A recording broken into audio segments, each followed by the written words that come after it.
Welcome to this week's episode of the Everything Went Black podcast. This week, we're taking one up from the vault, going all the way back to Metal Matters, episode number 4, with the legend, Dan Lilker, of Brutal Truth, Venomous Concept, and a number of other bands. Too many to name almost. Before we get going, I want to give a shout out to the Horsemen of the Podcasting Apocalypse, a group of elite content creators. I am a member of this infamous group. Kicking things off every other Monday, we've got Horror Wolf 666. Up next, the finest extreme music podcast in the land. Of course, that's Into the Necrosphere. Wednesday is day one of double shots. We've got, of course, Everything Went Black. We've got Iblis Manifestations, brought to you by Cheyenne of the great band Trivax. Day 2 of double shots is Thursday, bringing us Necro Thursday with the Necromaniacs Horror Podcast and Soul Knox Day 1. Friday, Spitball Media comes at you. Saturday is a day off, so go out, enjoy yourself, make some memories. The holiday season is upon us, so spend some time with your family, because on Sunday, Carl Hakara returns with Soul Knox Day 2 for all things occult, esoteric, macabre, if you will. Carl and I are in the midst of doing Darkness Weaves, our collaboration, where we cover the work of Carl Edward Wagner. Weird fiction, sword and sorcery, dark fantasy, horror author. If you like the podcast, by all means, share it with your friends. Give us a like on social media. Follow us on whatever podcast platform you enjoy. But you can also contribute to the Patreon. Join an ever-growing community of like-minded individuals. For as little as $1 a month, you can get all the bonus content. For $5 a month, you get bonus content plus early access to the shows. And for $25, you can become a sponsor. You've always been known for being very prolific. So how many active bands do you have right now? Well, some are like semi-active because I'm in Venomous Concept, for instance, but with all the people in the band, like, Shane from Napalm and other people in other bands, we just do shit like once in a while. So that's kind of like a band I would count as like half active. Nuclear Assault is 99% finished, so that's like also barely active. We don't have our original drummer Glenn anymore. We use Nick Barker whenever we do something. Wow. Damn. Okay. But John, our frontman, is a high school teacher, so he doesn't get to do much. As far as here, where I live in Rochester, I was playing in 2 bands. I was playing in a black metal band called Nocturnal Hellstorm, but actually a year ago, almost to the day now, late August, we had our last show because our singer relocated to Texas, and he had a certain charisma and everything. We'd had other lineup issues before that, so he just said, fuck it. So, excuse me, I am still playing in a band called Blurring. We actually played last night. That's like insane, evil grindcore, and that is mostly it. I've kind of scaled back a bit. I don't like to tour as much as I used to. That's the whole thing where people are like, I heard you retired. That was, in actuality, choo-choo. Retiring was my polite way to stop doing Brutal Truth without hurting people's feelings, which I probably just should have hurt people's feelings because I just keep getting asked, I thought you retired, but here you are. So, Well, that was the comment I was going to make, where it was like, a couple of years ago, there's like, oh yeah, Dan Lilker retired, but you got all these projects going on, so it's a active retirement. It was pretty active retirement. It was really mostly a combination of not wanting to do Brutal Truth anymore and just getting sick of touring. Ever since I moved up here, I mean, you guys are in the city, you get direct flights to places in Europe or whatever like that. I've had a lot of issues just being stuck and fucking around in airports, and it just gets really fucking annoying. And I got tired of being dicked around. It was just like super stressful. Because it's not just you're going on to fucking Disney World or something. If you don't get where you're going on time with all your shit, you may not be playing this festival in front of 15,000 people. And you do contingency shit. You book stuff. You tell the promoter, you're going to have to get me a hotel room the night before because I want to be able to get there on time and fucking be well rested and shit. And they go, okay, that sounds cool. And then your flight still gets fucked up. You have to go home, try again the next day. And then if you don't sleep on that flight because just some crying kid, then you're going to be delirious and playing in front of 15. And it was just shit like that where the traveling was just getting super stressful. I mean, I just quit smoking pretty much, well, 99%. But before that, you know, I'd be like stressed out and you can't have a cigarette in a fucking airport. I mean, there's like 2 airports in the States you can. So I am going to Belgium on Tuesday because the singer of At the Gates is getting married next weekend. Marrying a Belgian chick. But that's just go with my wife on a little vacation, leave the base home, not worrying about merch. And if the flight gets fucked up, we just get there next day. Are you familiar with Wow Air? It sounds vaguely familiar. What? That's an airline, I assume. Yeah, it's sort of an airline, yeah. Okay, so well, what's their deal? Well, we flew with Wow Air to play Hellfest about a month ago, and it's like this kind of makeshift Icelandic airline that just kind of sets up in like various locations. And then it takes like forever to get on the plane, and maybe your flight gets canceled, and everything's like a la carte once you get on the plane. I've heard of that because they're super cheap. That's the whole. That's the appeal. Coffee was real good too. Instant coffee for like $4. Wow. Yeah. No, I flew. Whatchamacallit? In 2009, Brutal Truth went from. We finally managed to do the thing where you go from Japan to Australia. So you know you don't have to have all these fucking Pacific flights. You just kind of string them together. The thing is, Marty, the Australian promoter, booked us on a budget airline from Japan all the way to Australia where you got to pay for orange juice. That's rough, we were like, man. are you fucking kidding me, dude? Do you ever take that flight from it's out of Gatwick in England they fly to like Athens, and it's basically like being on a big bus in the air where you just kind of first come, first serve seating? No. I've flown from here, Rochester, New York, to Toronto because we had a destination after that. And for a flight that short, they basically put you on something that looks like a Greyhound bus with wings. The co-pilot doubles as the flight attendant. He doesn't need a microphone. He just fucking leans over and just goes, all right, guys, welcome to Flight 35. And there's like 8 rows of seats. And when there's turbulence, dude, it will cross your fucking eyes. So you have a show on Gimme now. Is there a theme to that show, or like what's your basic sort of criteria for the selections? Well, the show's called Brain Death because that's an old Nuclear Assault song, so I figured that would be original. I originally started it by trying to just play a mix of metal that either influenced me or I just dug anyway. And I tried to have different genres, everything from new wave of British heavy metal up to, you know, black metal and grindcore and stuff. Then I looked at everybody else's shows and noticed that some of the more older metal stuff was getting a fair amount of play anyway, so the more old school stuff like new wave of British heavy metal and power metal I still play, but I kind of focused more on modern brutal stuff and death metal, black metal, and grindcore. And I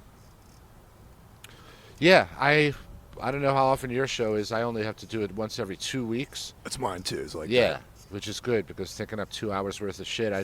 My 4th show is coming up on Friday, which I won't be on Gimme Live for that one because I'll be in Belgium, passed out at 1 in.the.morning. If I am up, then I don't think I would have anything articulate to say. And just trying to play stuff that was important to me that, like I said, either influenced me or I just enjoyed anyway. And it ended up being a little more on the intense side because, you know, anybody could play Motorhead or Iron Maiden or something like that. So, how did you meet those guys? I met them at the 2nd edition of the Decibel Metal and Beer Fest in Philly. I was there with a brewery called Adroit Theory from Virginia that had made a beer with my image on it, a New England hazy IPA called Personal Coma, which is a play on words from my biography, Perpetual Conversion. And ironically, I've been to that fest twice. The first time I was pouring for McKellar, And the second year, I was with the Adroit Theory guys. I've never actually performed there. I've only been there on the beer side of things. I've actually asked Albert, hey, can you get Blurring on next year? You know, it's weird being on one of these shows and not playing. I feel useless. I know the feeling, man. Yeah, you're like, what am I doing here? But anyway, yeah, so the Gimme Radio guys were there. Speaking of beer. And Tyler, the main dude, and first I just did a video interview with them. You know, and then after that, excuse me, they broached the subject of, do you want to be one of our DJs? And I said, sure, that sounds cool. I mean, I've been on the playing side of stuff for obviously more than 30 years now, but I've never been in that kind of aspect of it, so I thought it would be cool and interesting. You know, and I wasn't worried about a paycheck or anything like that. It's just cool. And plus, I don't do any kind of social network. I don't do any Facebook, Twitter, Instagram, any of that shit. You know, if you want me, you just either fucking text or email. So that made it kind of cool to interact with people on Gimme Live. But yeah, I couldn't be bothered with people on Facebook like, ooh, what should I have for dinner tonight? You know, Italian food or fucking Chinese food? Fuck off. Yeah, it gets pretty tedious on social media, definitely. Yeah, I don't care about the trivial aspects of people's lives. Now, after 30 years of being in a band and playing and touring, like, do you ever find yourself getting jaded about music?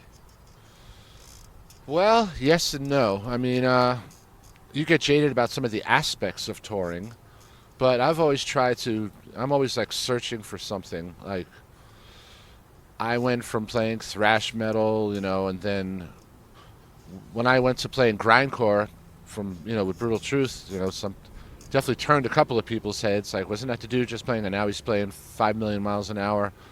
Of course, there was negative things on message boards where people like, you're a trend jumper, and now you're playing black metal. I'm like, no, I'm just playing what I want because I don't give a shit. And so if I find myself getting jaded by something I'm doing musically, I just don't do it anymore. Really. You know, I'm not playing music to make $1 million to get laid. I'm doing it because I enjoy it. If I don't enjoy it, then it's time to move on. Last night, I ran into Ralphie Boy at the show. Oh, yeah. And, from Disassociate. And we were just talking amongst ourselves about how back in the 90s, like Disassociate, Brutal Truth, Black Army Jacket were probably the only bands playing really fast in New York at the time. And so, I mean, what was the sort of like, impetus for starting to play that style of music back then, you know, coming out of being in, Nuclear Assault and Anthrax? Well, I'd always been into the more radical stuff, even if I wasn't playing it. So I was into Napalm all the way back in like '87 when I first got turned on to them.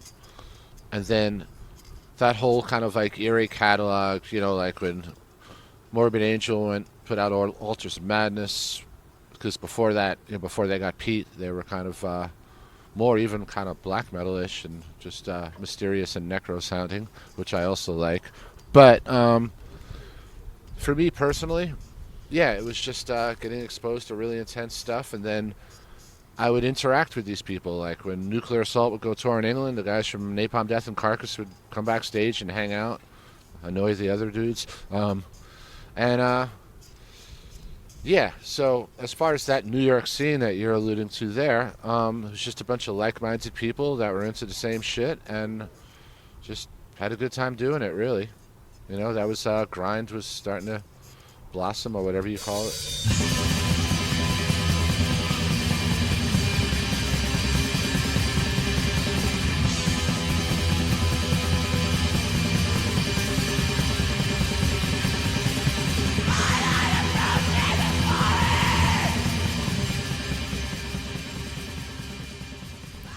Now, in the early 90s, you had Hemlock.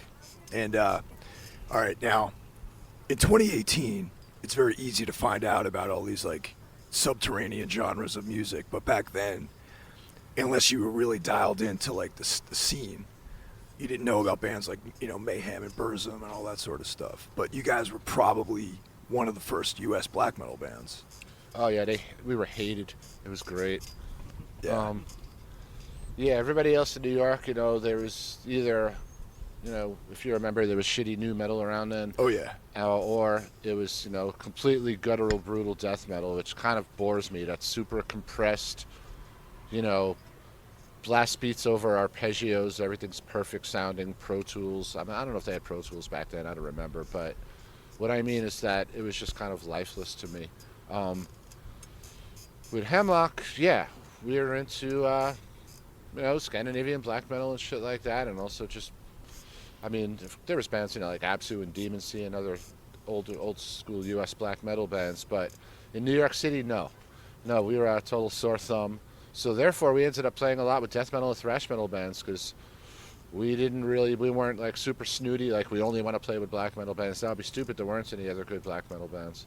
There was a few bands. There was like a Basgarath from New Jersey and shit like that. But yeah, we were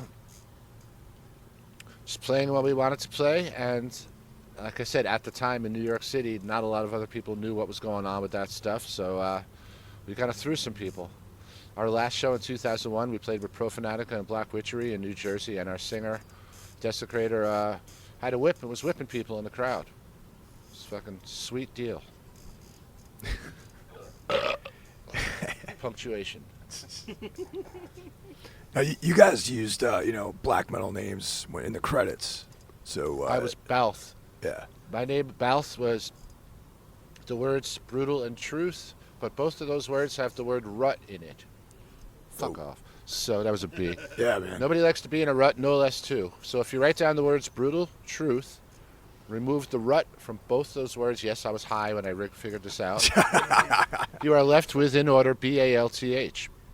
So I was like, that's a cool name. So that's what I took. What about the other members of the band? Like, is it still, it's been a number of years, so is it a public record now? We can discuss who's in the band. Well, our vocalist, his real name's Lino. He's in Villains now. He was Desecrator. Then I think D777 after that. I think the numerology thing might have been ironic, maybe just making fun of Stryper, or I'm not sure. There might have been some deeper meaning. When we had two guitar players, one of them was Laconist, because he was just a laconic stoner. And then our other guitar player was named Azalin, A-Z-A-L-I-N, but he was just Brandon, a Puerto Rico dude from Staten Island. And I don't know the derivation of his name. And our drummer, Tony, was His Eminence the Wicked. And yeah, it's just fun to have infernal names and try to make them original, which is why I picked my name. And it was part of the tradition. See, black metal is steeped in tradition. We didn't do all of them. We didn't wear corpse paint, shit like that. We kind of did it a la carte, Nocturnal, when we first started out here in Rochester, we wore tons of spikes, but I don't know if you've been to the Bug Jar. You try to get 5 dudes on stage all wearing big gauntlets. It's just like, ow, ow, ow. So we bagged that. At our last show that we did precisely 1 year ago, we did all-out capes and corpse paint. And that was pretty cool because the weather gave us a break. It wasn't as hot as this because, dude, if it was going to be that hot, I would have wore a cape and nothing else. Now, back in the Hemlock days, were you guys in contact with any Norwegian bands at the time, or? Well, yeah, we were friends with a bunch of those bands, and also our earlier stuff was on Head Not Found, which is Metallion's label from Oslo, Sarpsborg, actually, where he was originally from. And yeah, I visited Norway in '97 for the first time because SOD had started doing shit again, and we played a festival in Germany, so I rigged it so instead of just flying back and forth through Frankfurt, I said make my return flight a week later, and I made some decent cash at the SOD show and flew up to Norway and whatchamacallit, you could see in my biography, took acid with Fenris at his farmhouse. He fucking played trance techno the whole time. Yeah. Now, speaking of SOD, back in the 80s, there was a record store in Danbury, Connecticut called Trash American Style that I lived close to. And do you know those guys? You know Malcolm, any of those guys? You familiar with the store? I don't think so. I've been to Danbury, but... Yeah. So I found the SOD cassette there, and it had a sick, I like the album cover, so I bought it, a cassette. And That band probably couldn't really exist today if it was a new band, just because of the PC shit. PC shit. Yeah. Yeah, fuck that. Yeah, totally, dude. But people seem to have lost their sense of humor and irony and take things way too seriously. Yeah, that's a big problem. All this safe space shit. Yeah. I mean, I don't call people snowflakes. Believe me, I'm whatchamacallit. That's some conservative thing. I'm not really a conservative politically or anything. I mean, whatchamacallit, with this fucking president, I mean, please. But your original point is that, with SOD, it was like, fuck them if they can't take a joke. SOD was like 2 Italians and 2 Jews from New York. You can't get more fucking, it was just trying to be as obnoxious as possible. And what people don't realize is that Billy might have been like the mascot and like Sergeant D come to life, but it was Scott and me that wrote the most fucked up lyrics. Billy only wrote lyrics to No Turning Back and Pile for New. So that's what? An environmental song and a song about a fucking fraternity. We were the ones writing, Speak English or Die and Fuck the Middle East. But then again, you had a song about being hungover and not having milk to put on your cereal. So you really have to bring that in. That had as much meaning as Speak English or Die, because that was a true story. Yeah, it's all perspective and sort of context, I guess. You know what I mean? We were also trying to annoy the guys from Maximum Rock and Roll. Like, back then, kind of like uptight, hardcore dudes complaining about New York from their Bay Area. And, Agnostic Front are Nazis. It's like, no, they're not. Sure, they started off with some sketchy shit, but, fucking... Some of it's just to provoke, Ask Mayhem about that. Well, that's kind of fucking white power things, but those guys ain't... They're just, you ask Attila, he'll just say, just designed to provoke. Yeah. Which kind of goes back to the whole idea of, like, the punk aspect and, like, sort of trying to just push the envelope with people, Yeah, a little shock value never hurt. Yeah. And back in the 80s, it was just kind of all about offending people anyway, really. I remember being a young punk myself and trying to just be offensive, all the time. Well, people would tell us, yes, but you're not supposed to be offensive to the rest of the scene. You're supposed to be offensive to the rest of society. That's what would be their comeback. We were like, we're just trying to be offensive. And they were like, yes, but you offended those people. I'm like, well, I'm sorry, but not really. I mean, I don't regret it at all. Sure, some of that shit was in bad taste, but it was obviously, what's that dot on your head? Do you use it to see? I mean, there was some fucking parody there, Sure. It's if you took that whole thing super seriously, then you deserve to, and you can fuck off. So, there's definitely there have been lags between activity with SOD, but do you anticipate any other SOD material or anything like that coming up in the future? Probably not anything recorded, but there has been slight chatter about possibly doing shows again, but I'm not going to go any further than that because it's only at the chatter stage. Okay. It's been a long time. It's been since 2001. Oh, good. I'm going to get one more beer while we're doing this.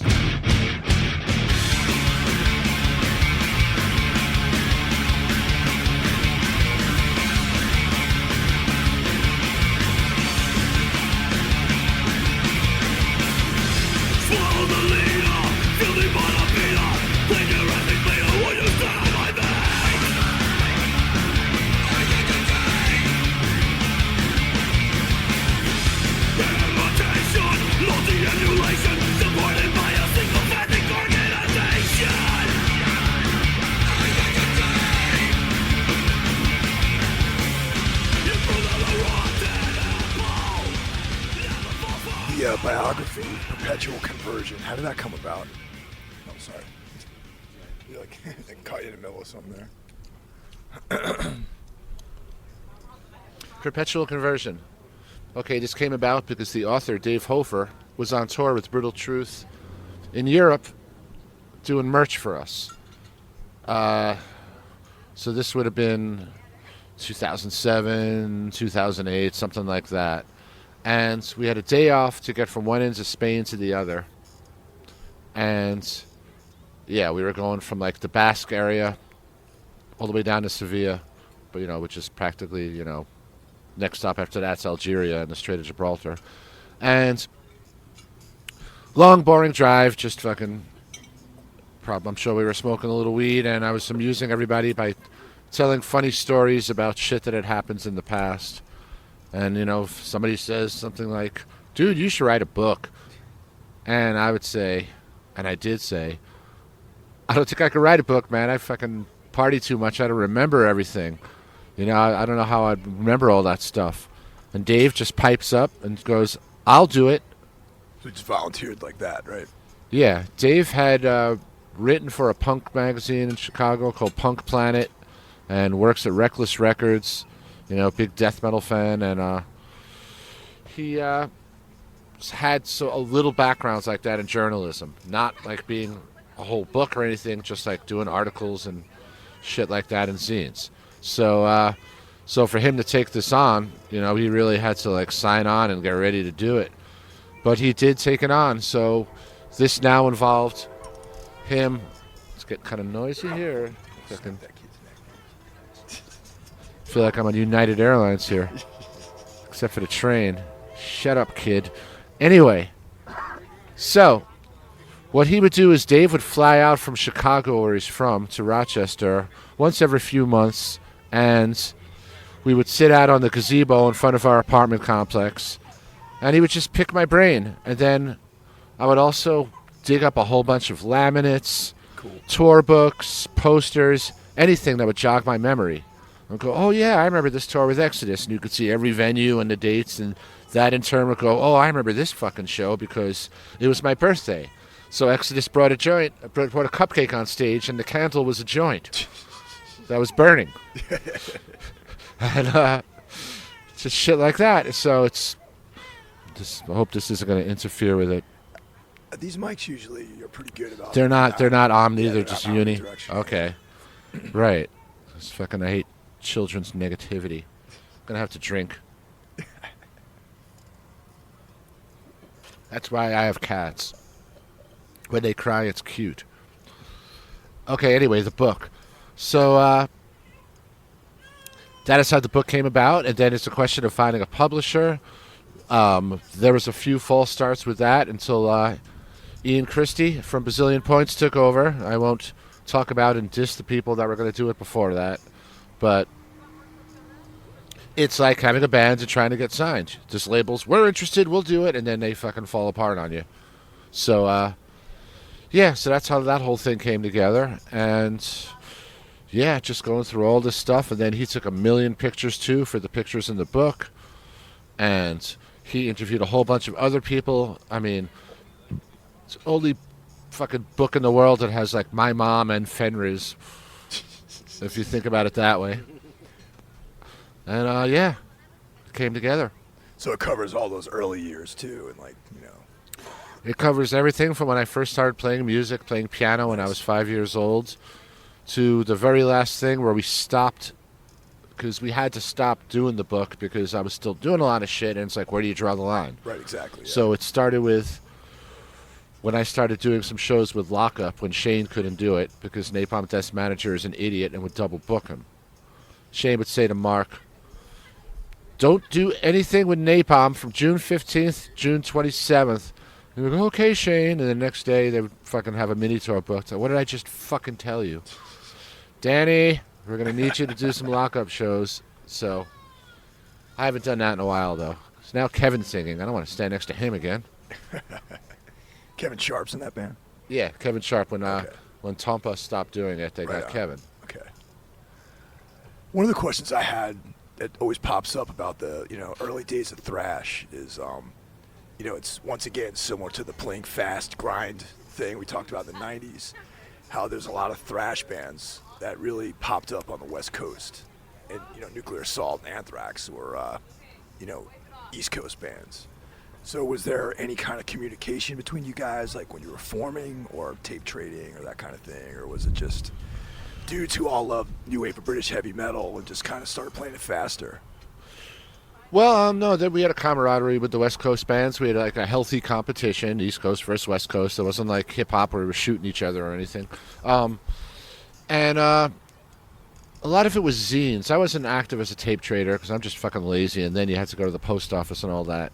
But I remember Metal Mania zine from the Bay Area, Ron Quintana did, and just reading about these bands, first hearing about Exodus and, Bailoff, the legend of Bailoff. I mean, that was where all that shit started with people, slicing themselves open and all that stuff. Started with Paul Bailoff just being fucking crazy and being fucking too much speed, which, kind of finished him off. But Metallica first came over, and I was in Anthrax way back then. They were, they were super poor. And it was just a different time. But, yeah, we had these things in common. And sure, like when Slayer first came over and we met those guys, and that was cool and everything. And, yeah, it wasn't any kind of fierce competition, just like, the healthy one. I know that when we heard Rain and Blood, that was good for Nuclear Assault because we were getting right in Game Over, and we were like, we got to kick this shit up a notch. Yeah, totally. Yeah, and that's good. That's a healthy competition, Have you caught any of those Final Slayer shows?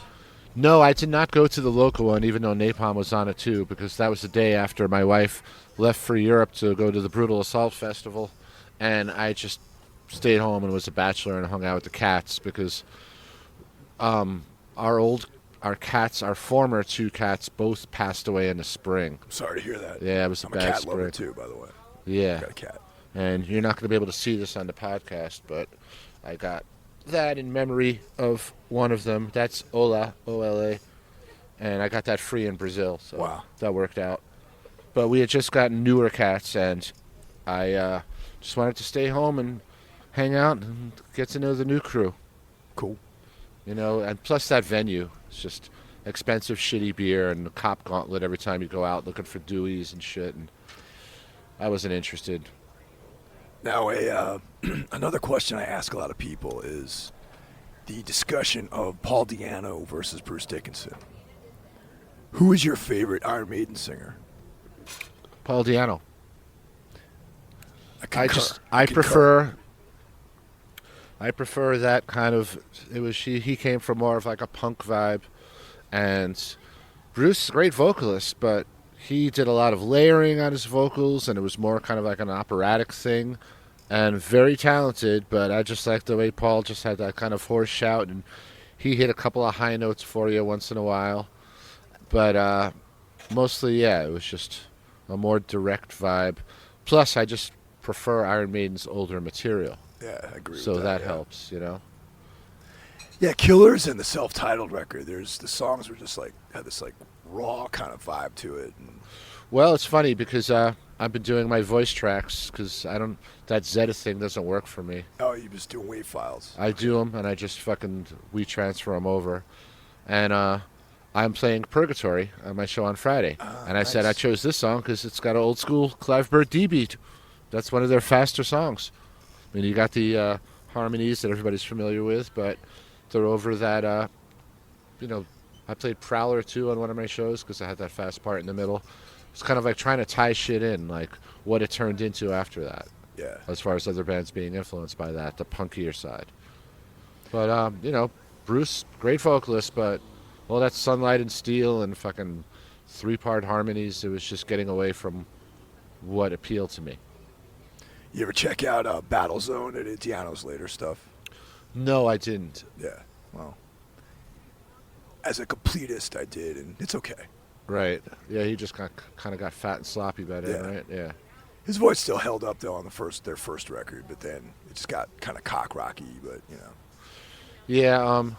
John Gallagher from Raven told me like 30 years ago plus that they played a show with Iron Maiden in London, and while he was on stage in his stage clothes, Paul Di'Anno was rifling through his wallet in his jeans backstage to get money so he could score smack. So there's a little fucking factoid tidbit. Well, thanks for spending some time with us on this Sunday afternoon. No worries, man. Thanks for chatting, and hello to everybody. And yeah, fucking metal. All right, man. Thanks a lot. All right, sure, dude.